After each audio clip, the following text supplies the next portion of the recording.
Kaffee zum Mitnehmen, bitte. To go, ja? Gut, da hätten wir dann 2 Sorten. Einmal den Kaffee Arabica oder den Columbia Morning. Welche Kaffeesorte kommt dem normalen Kaffee am nächsten? Mir schmecken beide. Gut, dann nehme ich den Columbia. Alles klar, 3,40 € bitte. 3,40 für einen normalen Kaffee? Ach, das ist der Columbia.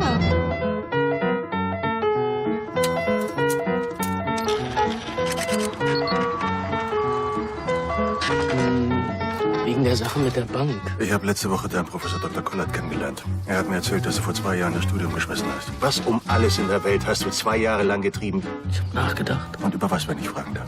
Über mich, über dich, über alles. MPU, wissen Sie, was das bedeutet? Medizinisch-psychologische Untersuchung. Im Volksmund auch noch genannt wie? Idiotentest. Und wer glauben Sie, ist damit gemeint? Idiot. Sie oder ich?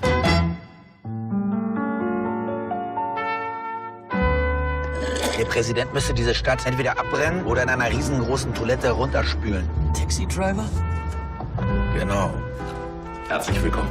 Fleischbällchen. Die sind gut? Stell dir einfach vor, wie du mit dem Schläger gerne mal eins über die Rübe ziehen würdest. Und wenn die Haltung stimmt, haust du drauf. Ich gebe dir einen Tipp. Schneid dir die Haare, kauf dir ein paar ordentliche Schuhe und such den Job, so wie es alle machen. Frigide oder was? Wie alt bist du? 17, 18? Du bist doch schon als Alki auf die Welt gekommen, weil deine Mutti leider während der Schwangerschaft die Finger nicht vom Schnaps lassen konnte. Dabei willst du eigentlich nur, dass dich endlich mal jemand in den Arm nimmt. Julika, können wir wieder reingehen?